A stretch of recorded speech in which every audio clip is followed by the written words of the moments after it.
2020년 12월 25일 성탄 감사 예배를 하나님 앞에 드립니다. 다 같이 묵도하시겠습니다.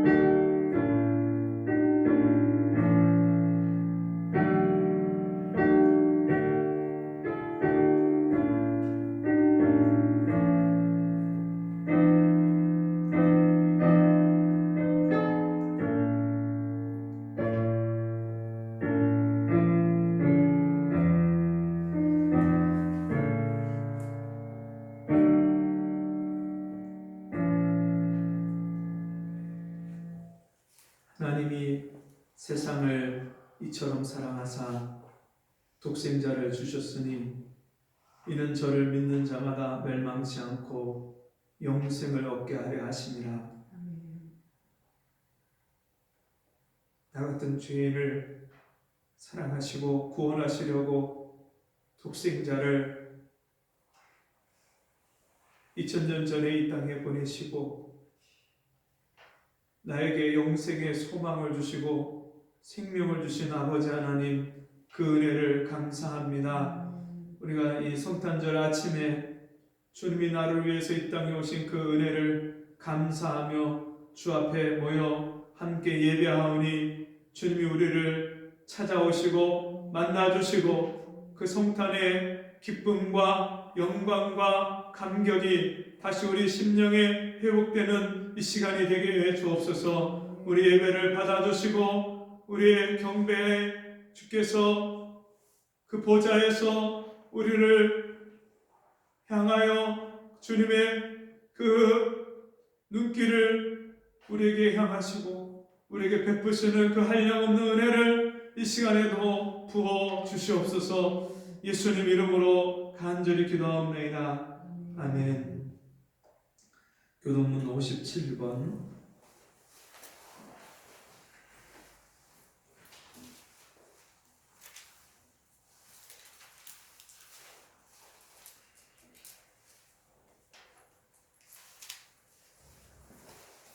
여호와의 영광이 나타나고 모든 육체가 그것을 함께 보리라. 베들레헴 에브라다야, 너는 유다 족속 중에 작을지라도 이스라엘을 다스릴 자가 내게서 내려나올 것이라. 한 아기가 우리에게 낳고 한 아들을 우리에게 주신 바 되었는데 그 어깨에는 천사를 메었고 그 이름은 기묘자라 모사라 전능하신 하나님이라. 영존하시는 아버지라 평강의 왕이라 할 것임이라. 그 정사와 평강의 더함이 무궁하며 또 다윗의 위에 앉아서 그 나라를 굳게 세우고 지금 영원토록 공평과 정의로 그것을 보존하실 것이라. 천사가 이르되 무서워 말라. 보라, 내가 온 백성에게 미칠 큰 기쁨의 좋은 소식을 너희에게 전하노라. 오늘날 다윗의 동네에 너희를 위하여 구주가 나셨으니 곧 그리스도 주시니라. 아멘. 14장 찬송 마치겠습니다.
믿사오니 이는 성령으로 잉태하사 동정녀 마리아에게 나시고 본디오 빌라도에게 고난을 받으사 십자가에 못 박혀 죽으시고 장사한 지 사흘 만에 죽은 자 가운데서 다시 살아나시며 하늘에 오르사 전능하신 하나님 우편에 앉아 계시다가 저리로서 산자와 죽은 자를 심판하러 오시리라.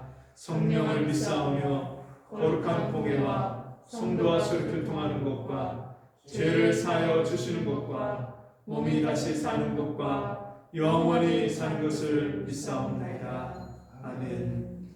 자리에 앉으셔서 115장 찬송하시겠습니다.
기도하겠습니다.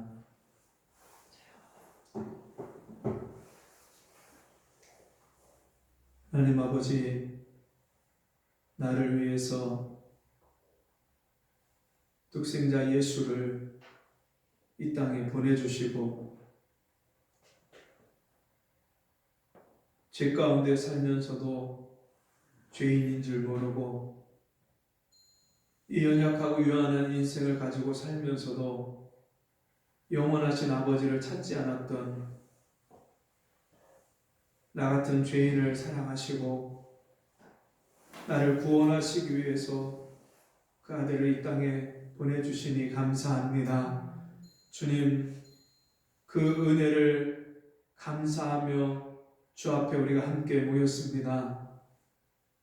주님, 이 시간에 아직도 영원하신 하나님의 아들을 나의 구세주로 영접하고 주님을 나의 가장 귀한 마음의 처소에 주님을 모시고 주님과 함께 사는 이 새 생명을 얻은 기쁨과 감격이 없는 자가 있다면 이 시간에 예수 그리스도를 구주로 영접하며 주님을 마음에 모시며 날마다 삶 속에서 나를 구원하시게 이 땅에 오신 예수 그리스도를 만난 그 기쁨과 감격과 감사가 우리 심령에 회복되고 넘쳐날 수 있도록 주님 도와주시옵소서. 1년에 한 번 성탄절에만 그 감사가 우리에게 있는 것이 아니라 우리 평생에 날마다 1년 360을 하루하루 그 구원의 기쁨과 감사가 성탄의 그 은혜가 우리 심령에 충만하게 넘치게 도와주옵소서. 이 시간에 주의 말씀으로 우리 영혼을 다시 소생시키시고 우리 영혼에 주님이 주시는 그 충만한 은혜가 주여 이 시간에도 넘치게 하여 주옵소서. 주께서 우리의 어두운 심령을 밝혀주시고 우리의 마음밭을 옥토밭으로 기경하여 주셔서 하나님 말씀이 떨어질 때 그 생명의 말씀이 우리 신비에 새겨지고 우리 옥토에 우리 심령 밭에 떨어져서 그 말씀으로 우리 영혼이 소생하고 우리 영혼의 열매를 맺으며 사는 저희가 되게 도와주옵소서. 예수님 이름으로 간절히 기도하옵나이다. 아멘. 성경 말씀 요한복음 1장 1절에서 14절까지 말씀입니다. 요한복음 1장 1절에서 14절.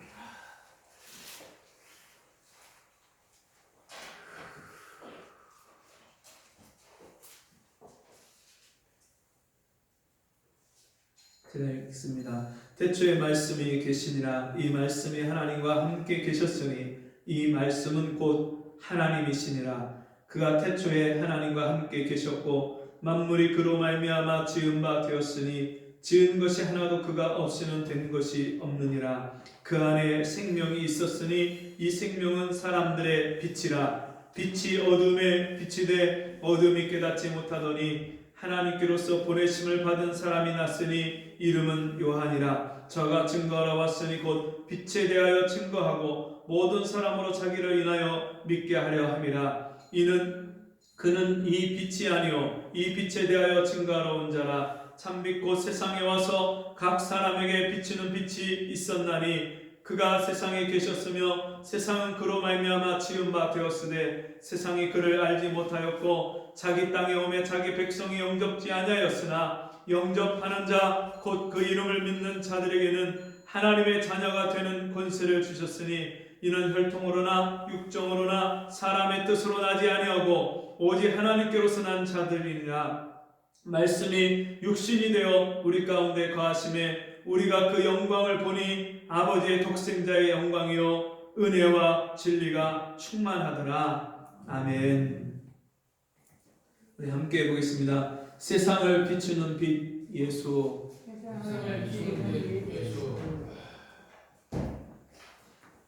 어젯밤에 어떤 청년이 저한테 문자를 보냈는데 메리 크리스마스 이렇게 보냈어요. 여러분 성탄절 인사 다 하셨나요? 반가운 분들에게 그렇게 메시지를 보낸 분들을 봤는데, 그런데 거기까지는 좋았는데 그 뒤에 물음표가 찍혔어요. 메리 크리스마스? 여러분 메리 크리스마스입니까? 네?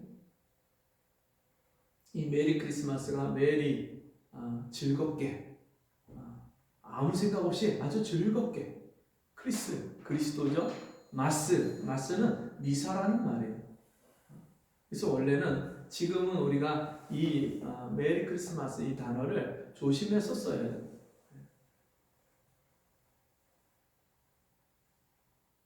이 미사라는 말이 지금은 예배라는 말로도 사용이 되지만 원래 미사라는 그 단어 자체는 제사라는 말이에요. 제사.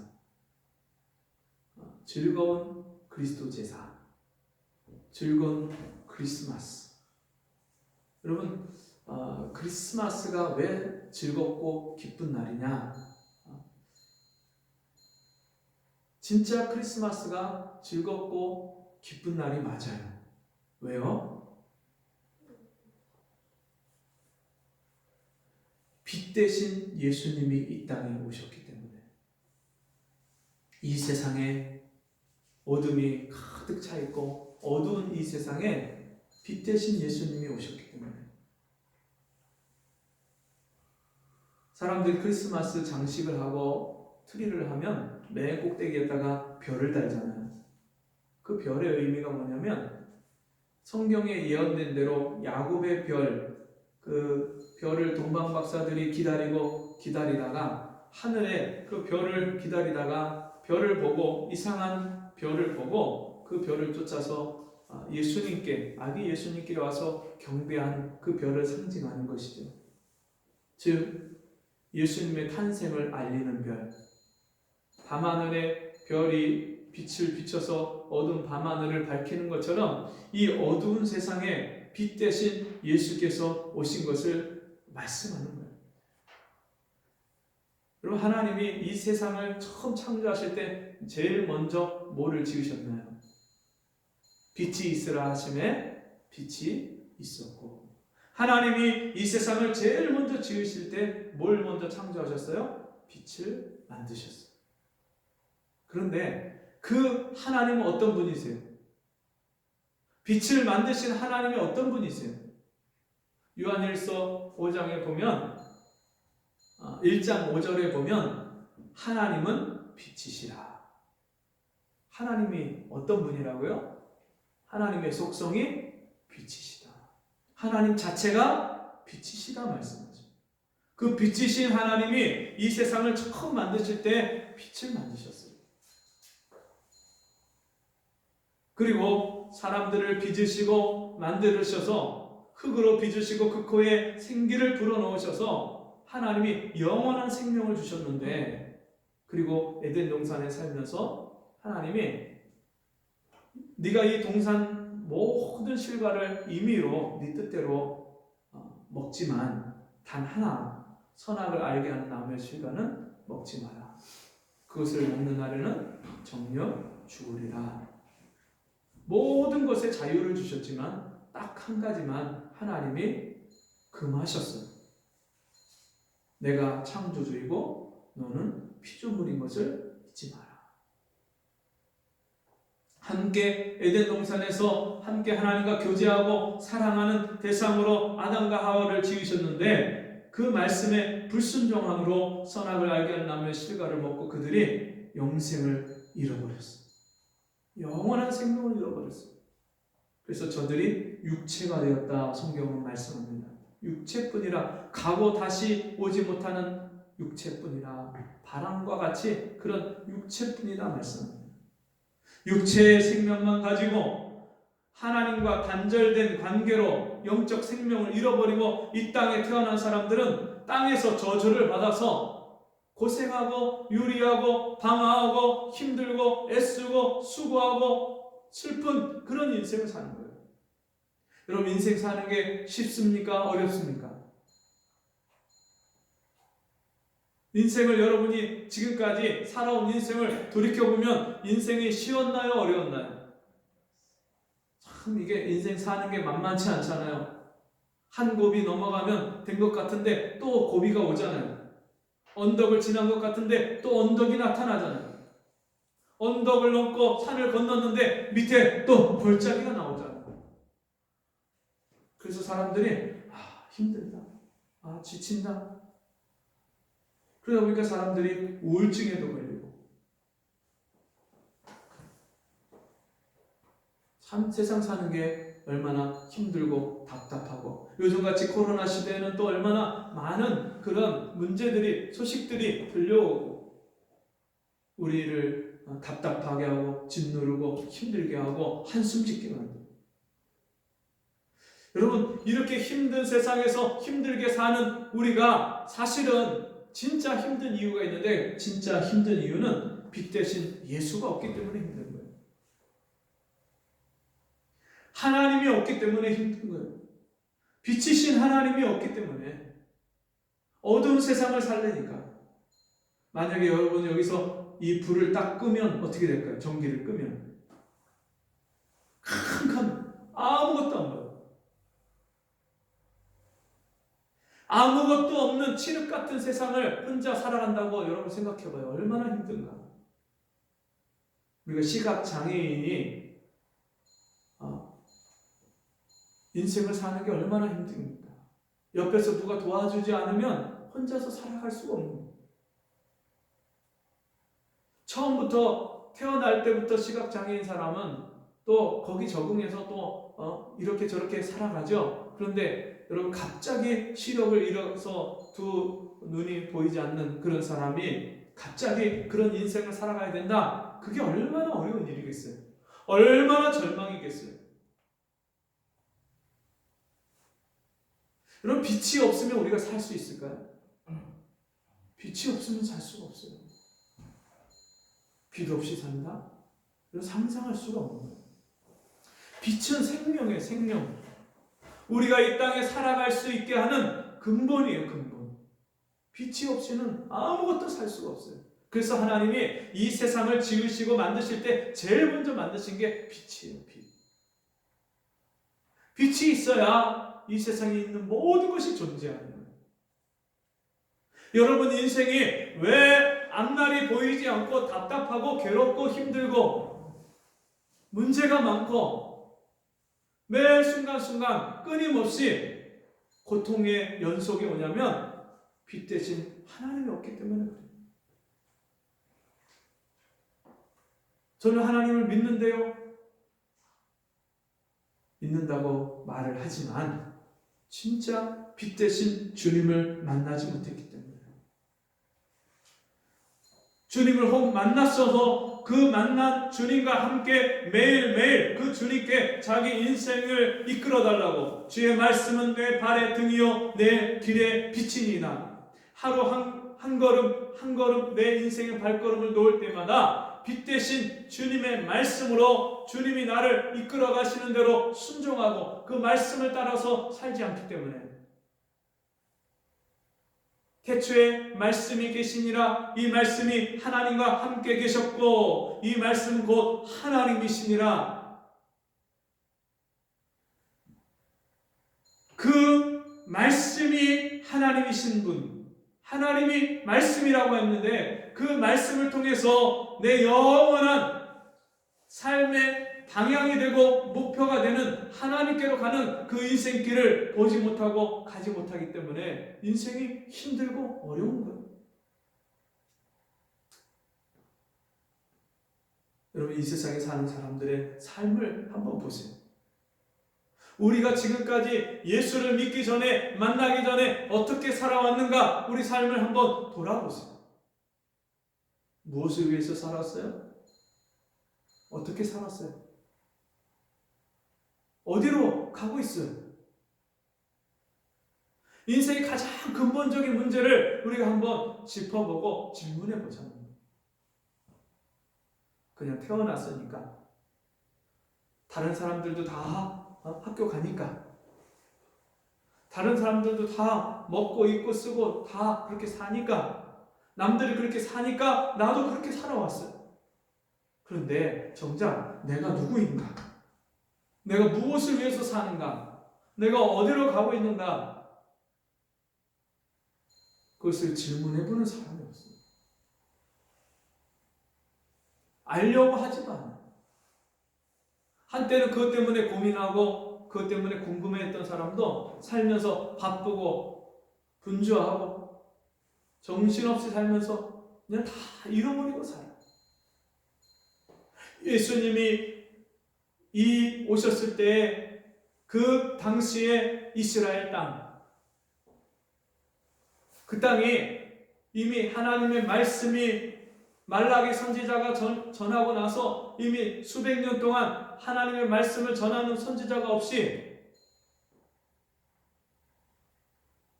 사람들이 무엇을 위해서 어떻게 사는 줄 모르고 사는 그런 시대.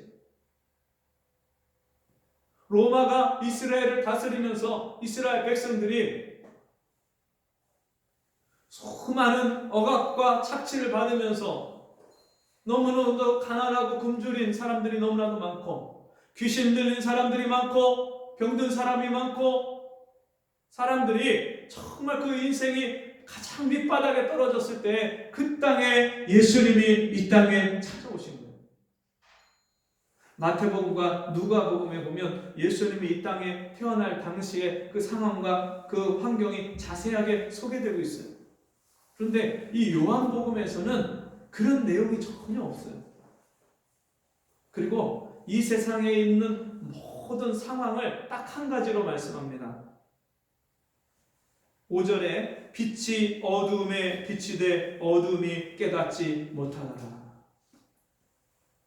그때 당시에 예수님이 예루살렘 베들레헴의 그 작은 시골의 마구간의 말구이에 나셨을 때 그 당시의 상황을 단 한 말씀으로 말씀하는데 빛이 어둠에 빛이 돼 어둠이 깨닫지 못하더라. 그때 당시에는 어둠이라고 말씀하셨어요. 어두운 세상이다.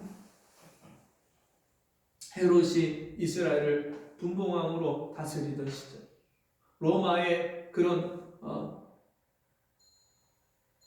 압제를 받던 시절,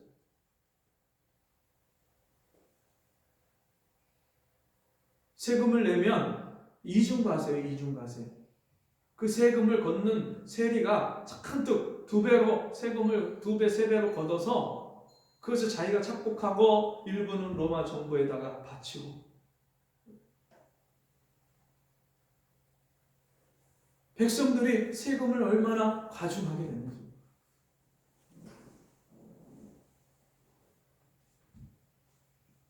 너무나도 힘들고 어려운 시절.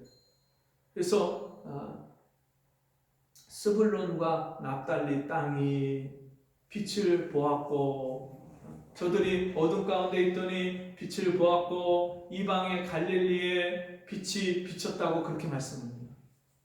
이사야서에 이미 예수님이 이 땅에 오셔서 그 어두운 세상을 밝히실 것을 말씀하면서 그렇게 예언한 말씀. 그 말씀대로 빛 대신 예수께서 이 땅에 오신 것을 요한복음 사도 요한이 이렇게 기록하고 있습니다. 빛이 어두움에 빛이 돼 어두움이 깨닫지 못하다. 사람들이 왜 예수를 보지 못하느냐? 어둠 가운데 있기 때문에. 그 어둠을 좋아하고 어둠에 사는 것을 당연하게 여기고 자기 자신이 어둠에 있는 것조차도 깨닫지 못하기 때문에 빛 대신 예수 그리스도를 보지 못하고 바라보지 못하는 것. 그리고 그 빛에 대해서 증거하고 알려주는 사람이 없어요. 예수님이 제자들을 한 사람 한 사람 부르셔서 12명의 제자들을 데리고 다니면서 그들에게 말씀을 가르치면서 그 제자들을 향해서 말씀하신 내용이 뭡니까? 너희는 세상의 빛이라. 산 위에 있는 동네가 숨기우지 못할 것이요. 그러므로 너희 빛을 세상에 비춰서 하늘에 계신 너희 아버지께 영광을 돌리게 하라. 너희 착한 행실을 사람들에게 나타내어 사람들에게 빛을 비치고 하나님께 영광을 돌리게 하라. 빛 대신 예수님을 만나서 그 예수님과 함께 살고 예수님의 빛을 세상에 비추는 사람이 없으니까 어두운 거예요. 그때 당시에 예수님이 오기 전까지 온 세상이 어둠이었어요. 그 예수님이 오기 전에 6개월 먼저 태어났던 그 사촌 세례 요한이 예수님의 오심이 임박한 그때에 예수님의 오심을 준비합니다. 광야에서 메뚜기와 석청을 먹고 광야에서 사람들에게 외칩니다. 회개하라, 천국이 가까웠느니라. 사람들의 마음이 높아져 있고 또 골짜기처럼 낮아져 있고, 오늘날 시대도 여러분 얼마나 사람들이 교만해요. 돈이 있다고 교만하고 좋은 대학을 나왔다고 교만하고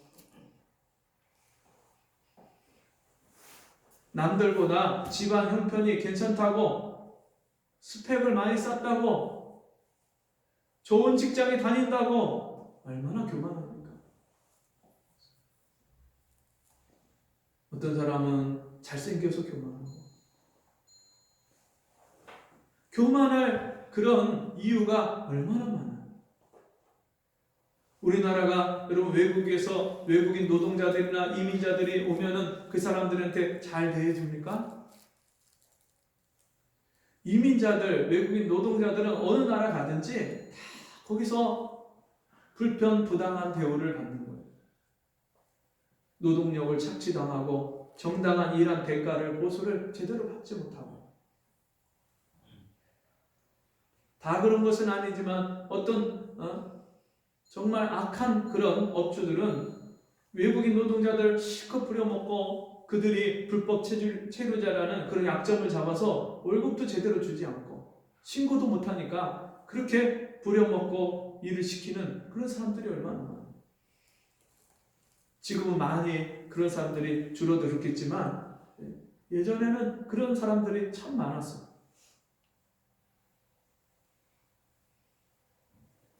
다른 나라보다 잘 사는 것 때문에 교만해지고, 여러분, 그런가 하면 또 반대로 사람과 사람을 비교해서 얼마나 그 마음이 자존감이 낮아지고 자기 자신을 비하하고 인생을 낙심하고 낭망하고 우울함 가운데 사는 사람이 얼마나 많아요. 그런가 하면 여러분, 부부 간의 그런 관계가 좋지 못해서 남편 때문에, 아내 때문에 마음에 깊은 상처를 받고, 또 부모, 자식 간에도 너무나도 의사소통이 안 되고 마음이 통하지 않기 때문에 부모, 자식 간에 서로 문을 닫아놓고 마음의 벽을 쌓아놓고 그렇게 말도 하지 않고 사는 사람들이 얼마나 많아요. 그래서 깊은 우울감 속에, 깊은 좌절 속에 빠져서 사는 사람들이 얼마나 많아요. 오늘날만 그런 것이 아니라 예수님이 2000년 전에 이 땅에 오셨을 때 그 유대 땅, 그 갈릴리 땅, 이스라엘 땅, 그 모든 세계가 그런 사람들로 꽉 차 있었어요. 소망이 보이지 않아요. 그래서 사람들은 정치적인 메시아를 기다렸습니다. 이 로마의 압제에서 우리를 해방시켜주고 다윗과 솔로몬 시대처럼 이 나라를 부강하게 할 그런 메시아가 올 것이다. 그 메시아를 기다렸습니다. 근데 예수님은 그런 정치적인 메시아로 왕의 그런 권력을 가지고, 세상 권력을 가지고 이 땅에 오시지 않았습니다. 나귀를 타고 예루살렘 성을 입성하신 그 예수님이 황금의 문, 골든 게이트라는 그 예루살렘 문을 지나서 예루살렘 성을 들어가실 때 이스라엘 백성들 중에서 그 메시아를 기다렸던 사람들이 예수님이 수많은 기적과 능력을 행하시고 그런 역사를 보고서는 그 앞에 자기의 옷을 깔고 종려나무 가지를 깔고 호산나 찬송하리로다 다윗의 이름으로 오시는 이여, 예수님을 찬송하고 환영하고 맞이했습니다. 근데 예수님이 그 예루살렘에 오신, 베들레헴에 오신 진짜 목적은 우리의 육신 그냥 편안하고 잘 먹고 잘 살게 하기 위해서 주님이 오신 게 아니에요.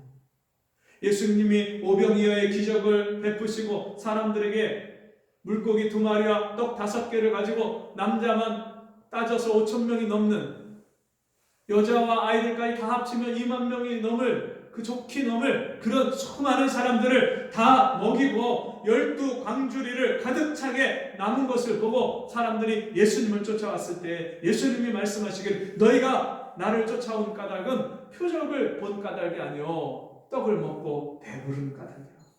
그 수많은 사람들이 예수님이 메시아 되신, 우리의 모든 죄를 다 용서하시고 우리를 죄에서 구원해 주실 메시아로, 그리스도로 이 땅에 오신 것이 아니라 저 예수님만 따라가면 먹을 것이, 먹는 문제가, 이 땅에서 먹고 사는 문제가 해결되겠구나, 그런 육신의 기대를 가지고 예수님을 쫓아온 것을 예수님이 말씀하셨습니다.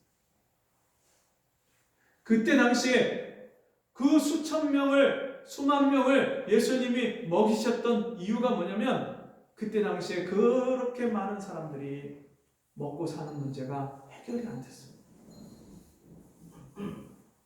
사람들이 다 인생의 문제를 먹고 사는 문제라고 생각하잖아요. 밥 먹고 사는, 일하다가 여러분 밥때가 되면 사람들이 뭐라고 합니까? 야, 우리 밥 먹고 하자. 이것도 먹고 살자고 하는 일인데 먹고 하자. 먹고 살자고 열심히 돈을 벌고 일을 하지만 아무리 맛있는 것, 좋은 것, 때를 맞춰서 밥을 먹어도 이 육신의 생명은 죽는 생명이에요. 땅에 들어가서 썩고 없어질 생명이에요. 예수님이 그들에게 진정으로 주시고자 했던 생명은 육신의 생명이 아니라 영원히 사는 생명, 썩지 않는 생명, 영원한 생명을 주시려고 예수님이 오신 거예요.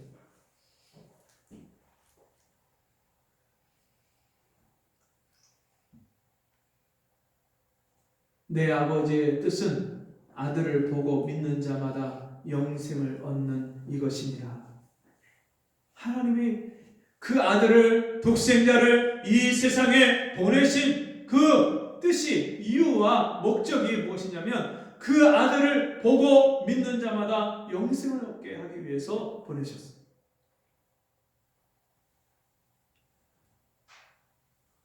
어두운 가운데 사는 사람들은 이 육신으로 사는 게 전부인 줄 알아요. 밥 먹고 물 마시고 숨 쉬고 사는 이 육체의 생명, 이게 전부인 줄 알아요.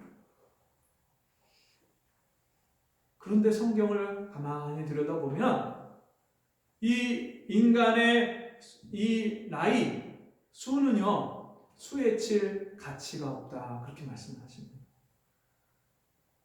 여러분 100년을 살아도 200년을 살아도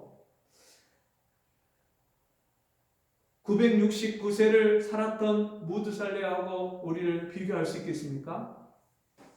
근데 여러분 1000년을 산다고 해도 인생은 유한하고 언젠가 죽는 생명이에요. 하나님이 이 어두운 세상에 육체로 사는 인생이 전부인 줄 알고 육체만을 위해서 살아가는 사람들에게 영원한 생명을 주시기 위해서 참빛 대신 예수 그리스도를 보내신 줄 믿습니다. 그 안에 생명이 있었으니 이 생명은 사람들의 빛이다. 여러분, 예수를 만난 사람, 예수를 믿는 사람, 그 예수를 마음의 구주로 영접하고 모신 사람은 그 안에 예수의 생명이 있는 거예요. 아들이 있는 자에게는 생명이 있고 하나님의 아들이 없는 자에게는 생명이 없느니라. 예수 생명, 영원한 생명, 빛된 생명이 여러분 안에 있냔 말이에요. 내 안에 예수 그리스도를 모시고 영접한 사람은요, 그 흑암 같은 인생이 광명으로 바뀌는 거예요. 어두운 인생이 빛된 인생으로 바뀌는 거예요. 슬프고 괴롭고 우울한 인생이 기쁘고 감사와 찬송과 평강이 넘치는 인생으로 바뀌는 거예요. 예수님이 오셨을 때 천사들이 노래한 노래가 뭐예요? 이 세상의 평화를 노래했잖아요. 지극히 높은 곳에서는 하나님께 영광이요, 땅에서는 기뻐함을 입은 자 중에 평화로다. 하나님께 기뻐함을 입은 자 중에 평화로다. 평화가 없는 세상, 어두운 이 세상은요, 평화가 없어요. 아무리 여러분 남북 통일 평화를 외쳐도요, 그 말로써 평화가 이루어지지 않아요. 진정한 평화는 왕이신 예수께서 온 세상을 빛을 지으시고 만드시고 온 세상을 주관하고 다스리는 예수께서 내 안에 왕으로 오셔서 내 마음과 생각을 다스려 주시고 내 인생을 통치하고 다스려 주시는 그 주님께 내 인생을 맡길 때에 내 안에 이 세상에서 누릴 수 없는, 세상에서 경험해 보지 못하고 맛보지 못한 평안이 내 마음에 차고 넘치고 흘러나는 거예요. 여러분 마음에 평안이 있습니까? 세상의 환경과 상황과 관계없이 세상의 모든 문제를 뛰어넘는 평안이 내 안에 있습니까? 빛 대신 예수를 만난 사람은요, 그 평안이 있는 사람들이에요.